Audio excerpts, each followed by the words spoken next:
ये महत्वपूर्ण प्रेस वार्ता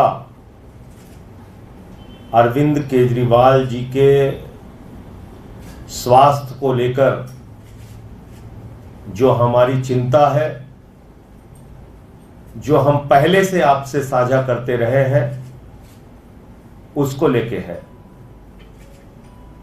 और ये अत्यंत गंभीर स्थिति में बात पहुंच रही है, इसलिए इसकी जानकारी आप सबको होना चाहिए। हम लोग पहले दिन से कह रहे हैं कि बीजेपी का मकसद एक तरफ तो अरविंद केजरीवाल को प्रताड़ित करना है, जेल में रखना है, दूसरी तरफ भारतीय जनता पार्टी और भारत की सरकार का, मोदी सरकार का मकसद अरविंद केजरीवाल की जिंदगी से भी खिलवाड़ करना है।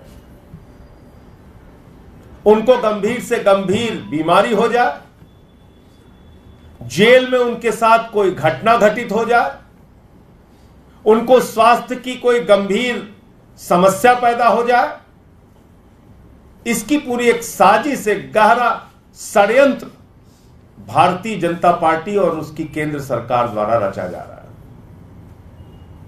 आप सबकी जानकारी के लिए बता दूं कि जब 21 मार्च को अरविंद केजरीवाल जी को गिरफ्तार किया गया था, तो उस वक्त उनका वजन था 70 किलोग्राम और आज की तारीख में उनका वजन 8.5 किलो गिरकर 81.5 रह गया है, 61.5 रह गया है। 70 किलो से घटकर 61.5 किलो उनका वजन रह गया है। करीब करीब 8.5 किलो वजन उनका 21 मार्च से लेकर अब तक कम हुआ है, जिसका कारण पता नहीं, जिसकी वजह मालूम नहीं, जिसकी कोई जांच नहीं हो पा रही है गंभीरता से, जिससे पता चल सके इतना वजन कम कैसे हुआ। 8.5 किलो वजन कम होना और उसकी वजह पता न चलना, ये कई गंभीर बीमारियों के संकेत होते हैं। आप किसी भी डॉक्टर से पूछ लीजिए, अगर लगातार वजन घट रहा है और उसकी वजह पता नहीं चल रही है, तो निश्चित रूप से यह गंभीर बीमारी का संकेत है। तो यह हम सब के लिए, अरविंद केजरीवाल जी के लिए, उनके परिवार के लिए, उनके चाहने वालों के लिए, दिल्ली के हों, देश के हों, उन सब के लिए गंभीर चिंता का विषय है, नंबर 1।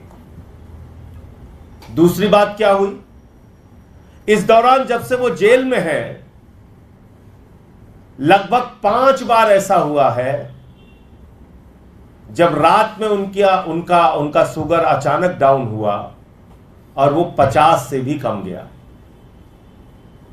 50 से भी कम गया शुगर लेवल।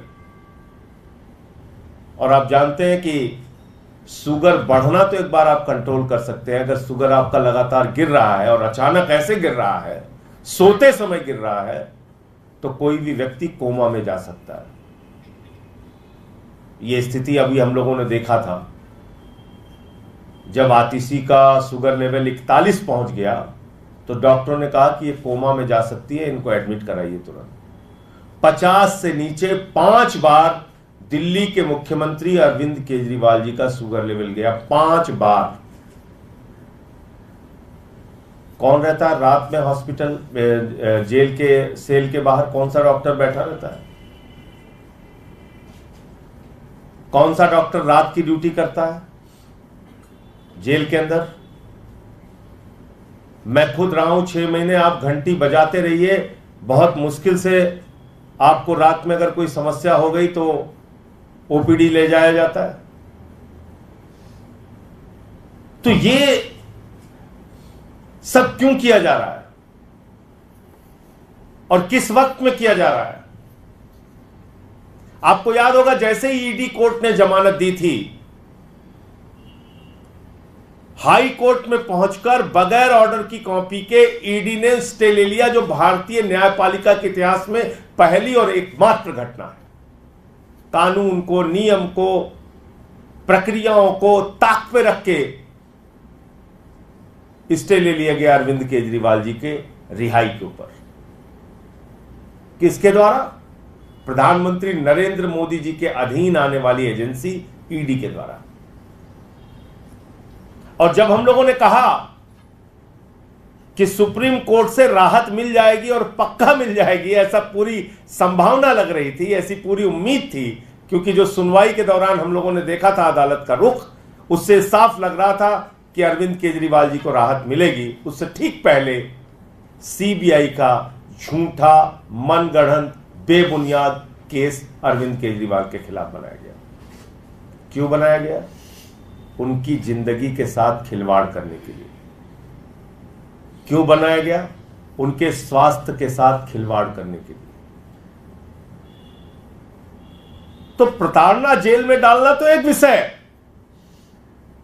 लेकिन केजरीवाल अपने स्वास्थ्य से टूट जाए, उनको गंभीर बीमारी हो जाए, उनके साथ जेल के अंदर कोई अनहोनी हो जाए, कोई घटना दुर्घटना हो जाए, ये एक बड़ा साजिश और षड्यंत्र का मकसद है भारतीय जनता पार्टी और देश के प्रधानमंत्री का। इसलिए माननीय न्यायालय को भी इन बातों का संज्ञान लेना चाहिए। और जो एक छोटा मामला अब सीबीआई का बचा है, आप जानते हैं ईडी जब जमानत देती है तो पीएमएलए की शर्त कहती है कि अदालत को यह लगना चाहिए कि व्यक्ति निर्दोष है, तभी उसको जमानत मिल सकती है। ईडी की कोर्ट ने जमानत दिया, यह मान के दिया कि अरविंद केजरीवाल निर्दोष है, यह मान के दिया कि ईडी के अधिकारी बायस्ड तरीके से, दुर्भावना से केजरीवाल के खिलाफ केस बना रहे हैं, कार्रवाई कर रहे हैं।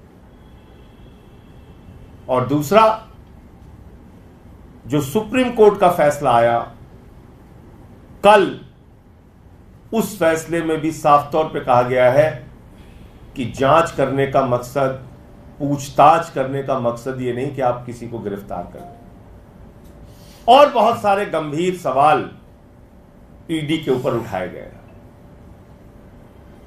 लार्जर बेंच से फैसला आएगा और मुझे पूरी उम्मीद है कि जिस तरह से पीएमएलए का और ईडी का दुरुपयोग सिर्फ और सिर्फ राजनीतिक विरोधियों को गिरफ्तार करने और प्रताड़ित करने के लिए किया जा रहा है, उस पर माननीय सर्वोच्च न्यायालय की जो बड़ी बेंच है, जो गठित होनी है, वो निश्चित रूप से रोक लगाएगी और कोई एक फैसला देगी।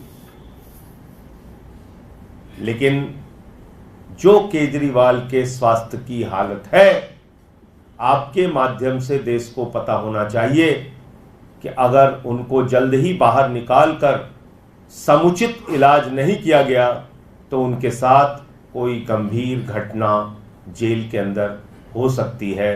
रात बिरात, अगर इसी प्रकार से 5 बार शुगर डाउन हो चुका है तो रात बिरात उनके साथ कोई घटना हो सकती है। मैं फिर दोहराना चाहूँगा कि शुगर लेवल के मामले में अगर शुगर 50 से नीचे इस प्रकार जाता है तो कई बार सोते सोते व्यक्ति कोमा में जा सकता है। तो ये बातें थी जो आपसे शेयर करना था, आपको जानकारी देना था कि 21 मार्च से अब तक 8.5 किलो वजन कम हो चुका है। 5 बार उनका रात में सोते वक्त वजन 50, शुगर लेवल 50 से नीचे जा चुका है। अब मुझे पूरी उम्मीद है कि सीबीआई मामले में भी जल्द ही राहत मिलेगी, अरविंद केजरीवाल जी बाहर आएंगे और जो कुछ भी बीजेपी के लोग या देश के प्रधानमंत्री हमारे साथ कर रहे हैं उसका जवाब हम लोग मिलकर देंगे। आज पंजाब के जालंधर वेस्ट का भी रिजल्ट आया है। लगभग 38,000 वोटों से हमारा कैंडिडेट महेंद्र भगत जी जो हैं वो वहां से चुनाव जीते हैं। आपको मालूम होगा कि पंजाब के मुख्यमंत्री ने, भगवंत मान जी ने दिन रात प्रचार करके अपने सारे मंत्रियों के साथ, विधायकों के साथ, कार्यकर्ताओं के साथ मेहनत करके ये चुनाव लड़ा। और यही आम आदमी पार्टी के साथियों की खूबसूरती है, यही हमारे संगठन की खूबसूरती है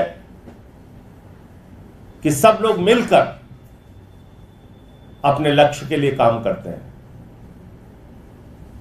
लोकसभा का परिणाम हमारे अपेक्षाओं के अनुरूप नहीं रहा,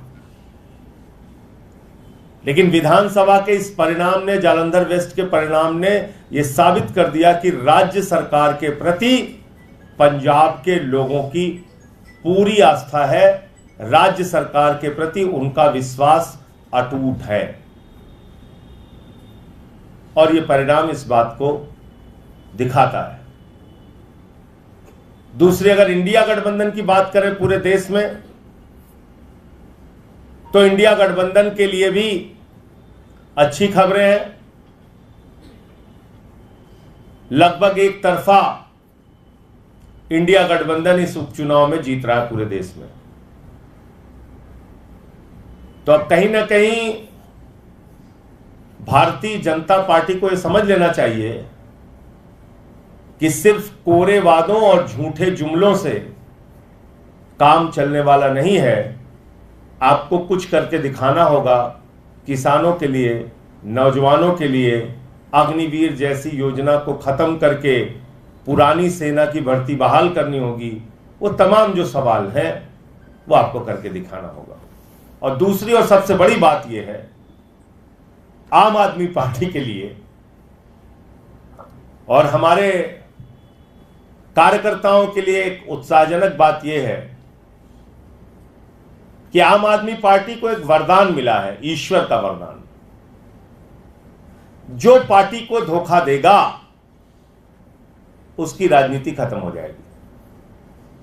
मैं नाम नहीं लूंगा, शुरू से लेकर अब तक उठा के देख लीजिए आप। जो आम आदमी पार्टी को छोड़ के बीजेपी में गया उसका क्या हश्र हुआ पूरे देश के सामने। तो इसलिए जो हमारे विधायक हैं, मंत्री हैं, सांसद हैं, हमारे साथी हैं, सबके लिए एक बड़ा संदेश भी है इस पंजाब के चुनाव के परिणाम में। हमें नहीं कहते हमारे अंदर सारी अच्छाइयां हैं, होंगी कुछ कमियां। आपस में बैठिए, बातचीत कीजिए, संवाद कीजिए, एक दूसरे से कोई मतभेद है तो उसको दूर कीजिए, लेकिन इसी परिवार के अंदर रहिए। परिवार के बाहर जाएंगे कोई इज्जत मिलने वाली नहीं। आम आदमी पार्टी परिवार को छोड़ के जाएंगे तो कोई इज्जत मिलने वाली नहीं है। मैं पुराने नाम तो नहीं लूंगा, लेकिन ताजा नाम जरूर ले लूंगा। एक हमारे सांसद जी थे, बड़ी मेहनत करके कार्यकर्ताओं ने उनको जालंधर से जिताया, रिंकू जी। आया तो मुझे लगा कि बहुत अच्छा लड़का है, छोटे भाई की तरीके से हम लोगों ने उसको समझाया, ऐसे सदन में बोलना है, ऐसे करना है। चला गया बीजेपी में, लोकसभा का चुनाव हार गया। फिर दूसरे ये जालंधर वेस्ट के विधायक थे शीतल जी, ये भी आम आदमी पार्टी से जीत के आए थे। कार्यकर्ताओं ने मेहनत किया, मुख्यमंत्री भगवंत मान ने प्रचार किया, संदीप पाठक जी ने संगठन का काम किया, राघव चड्ढा लगे रहे, जर्नैल सिंह लगे रहे, पूरे जो हमारी पार्टी के लोग थे लगे रहे। ये भी छोड़ के बीजेपी में चला गया। तो जालंधर वेस्ट का चुनाव इसकी वजह से हो रहा था। कितने वोट से जीते? 38,000 वोटों से आम आदमी पार्टी के प्रत्याशी महेंद्र भगत जी जीते। तो रिंकू भी हार गए, शीतल भी हार गए। तो इन दोनों व्यक्तियों से हमें क्या शिक्षा मिलती है? आपको धोखा दोगे, राजनीति खत्म हो जाएगी। जिस परिवार में हो वहीं बने रहो। थोड़ा बहुत मतभेद है, कहीं कोई बात बुरी लग रही है, घर के अंदर बात करो। परिवार में बातचीत, संवाद से सारी समस्याओं का समाधान होता है। दूसरी जगह जाओगे बहुत बुरा हाल होगा। पुराने नाम याद दिलाऊंगा तो बहुत लंबी सूची हो जाएगी। कोई कोई तो मुख्यमंत्री बनने चला गया था भाजपा में, क्या हाल हुआ? अपनी सीट बचाना मुश्किल हो गई, हार गए थे चुनाव। तो इसलिए आम आदमी पार्टी का कार्यकर्ता बड़ी निष्ठा के साथ किसी के साथ लगता है, बहुत मेहनत के साथ लगता है, उसको कहीं से भी ठेस पहुंचाना ठीक नहीं। पार्टी मुसीबत में हो तो उस वक्त धोखा देना ठीक नहीं। पार्टी के साथ खड़े रहिए। ये जालंधर वेस्ट के परिणाम का एक और बड़ा संदेश है। धन्यवाद। आप